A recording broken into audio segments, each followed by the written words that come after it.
2 BHK flat contractor. एक गांव में रहीम नाम का एक कॉन्ट्रैक्टर रहता था। वो घर और अपार्टमेंट्स बनाकर बेचा करता था। वो ज्यादा अपार्टमेंट्स बनाने के लिए जगह के मालिकों से बात करके कम दाम में सरकार की परमिशन के बिना बनाता था। वो बिना सरकार के परमिशन के 2 BHK और 3 BHK प्लॉट्स लोगों को धोखा देकर बेचा करता था। एक बार उसके बनाए हुए अपार्टमेंट के पास राम नाम का एक सॉफ्टवेयर एम्प्लॉय अपनी बीवी के साथ अपार्टमेंट के पास आता है। सर, इसमें कोई 2 BHK फ्लैट बेचने के लिए है क्या? रहीम कहता है। हाँ हाँ, है ना सर। अच्छा, दाम कैसा है? बस 50 लाख। दाम तो बहुत ज्यादा है।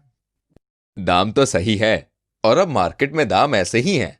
अब जल्दी से बुक कर दीजिए, वरना कोई दूसरा आकर बुक कर देगा। राम की बीवी बोली। ये प्लॉट बहुत अच्छा है, मुझे बहुत पसंद आया, आप इसे ही खरीदिए। ठीक है, यही खरीदेंगे। रहीम सर, कुछ दाम कम होगा कि नहीं?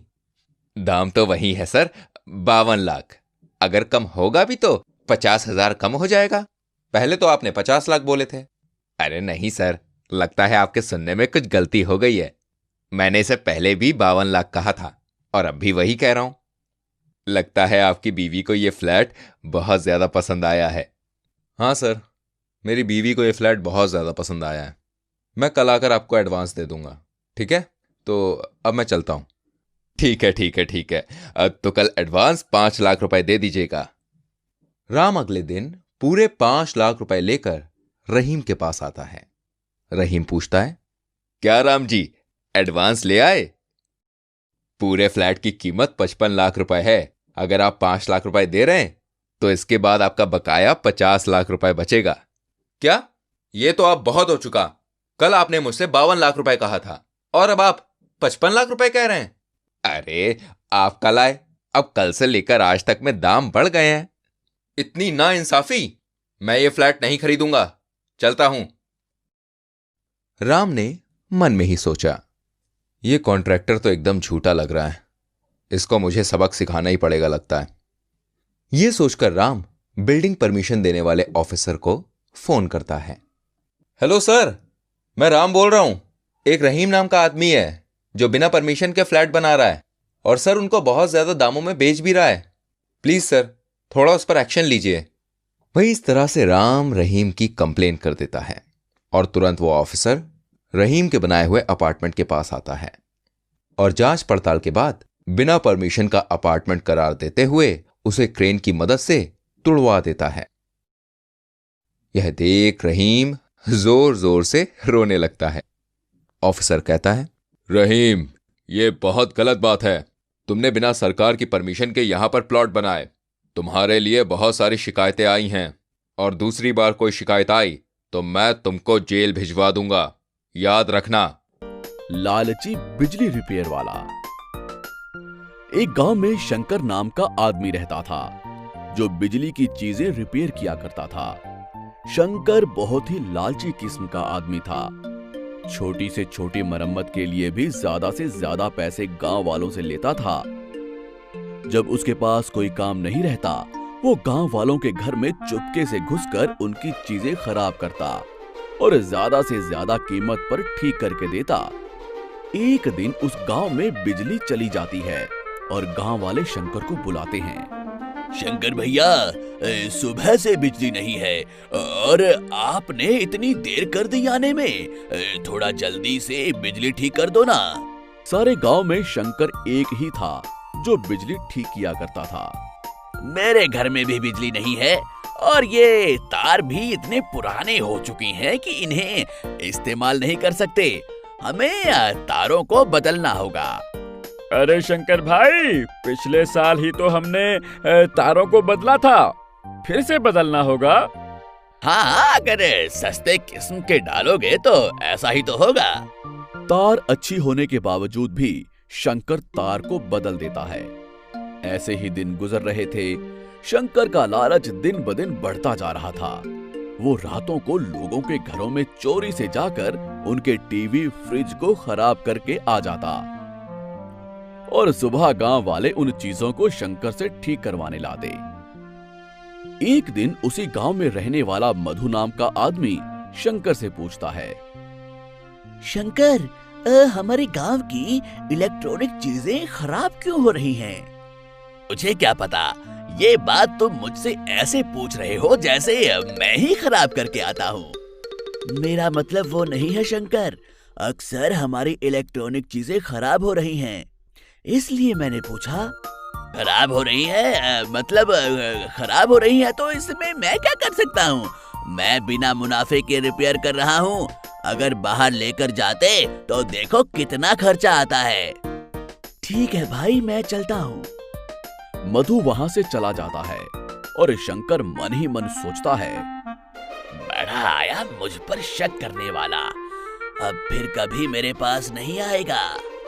शंकर लापरवाह हो जाता है और ज्यादा से ज्यादा घरों में चुपके से चीजें खराब करने लगता है।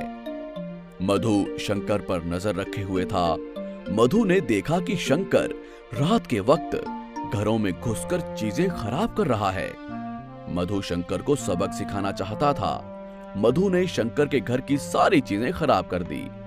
अरे ये क्या, मेरे घर की सारी चीजें एकदम से खराब कैसे हो गई? अभी इन्हें जल्दी से जल्दी ठीक करना पड़ेगा। अगर रमा घर आ गई तो मेरी खैर नहीं।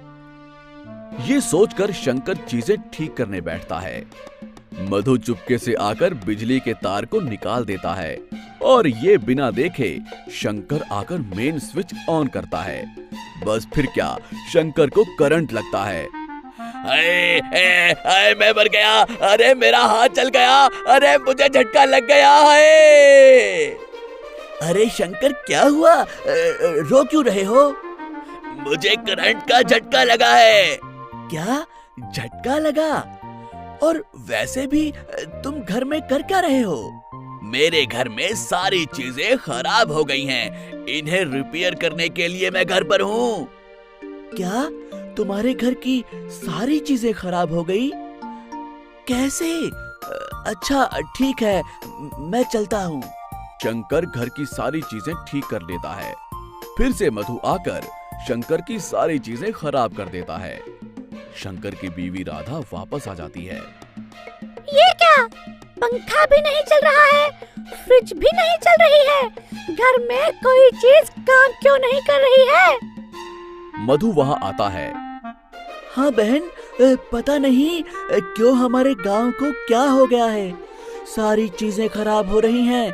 शंकर लगातार काम कर रहे हैं, फिर भी चीजें खराब हो रही हैं। अच्छा देखो जी, मैं ये सब नहीं जानती, मुझे जल्दी हमारे घर की सारी चीजें ठीक करके दो, समझे? शंकर अपने घर के कामों में व्यस्त हो जाता है। इधर गांव वालों की चीजें खराब होना बंद हो जाती हैं और सिर्फ शंकर की चीजें ही खराब होती हैं। एक दिन, अरे शंकर भाई, क्या बात है, तुम दुकान पर नहीं आ रहे हो? घर की सारी चीजें खराब हो रही हैं, उन्हें ठीक करने में वक्त लग रहा है।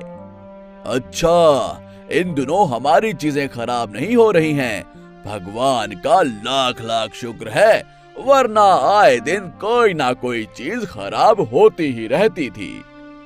ये सुनकर मन ही मन शंकर सोचता है, हे भगवान, मैं लालच में आकर इन सब की चीजों को खराब करता रहा, अब मेरे ही घर की चीजें लगातार खराब हो रही हैं। मुझे क्षमा करना, लालच नहीं करूंगा आज के बाद। अपनी बीवी रमा से कहता है। रमा, मैंने लालच में आकर गांव वालों की चीजें खराब कर दी और उन्हें दुगने दामों पर ठीक करता रहा। शायद इसकी सजा भगवान जी मुझे दे रहे हैं। मेरे घर की सारी चीजें लगातार खराब हो रही हैं। मधु शंकर पर नजर रखे हुए था। वो शंकर के पछतावे को देखकर खुश हो जाता है और मुस्कुराकर वहां से चला जाता है। तो दोस्तों, इस कहानी से हमें ये नीति मिलती है कि जो दूसरों का बुरा करना चाहता है उसका खुद बुरा हो जाता है। लालच बुरी बला है। तो दोस्तों, आपको ये कहानी कैसी लगी हमें कमेंट बॉक्स में जरूर बताएं। और यदि आप ऐसी ही और भी कहानियां सुनना चाहते हैं तो हमारे चैनल को सब्सक्राइब जरूर करें।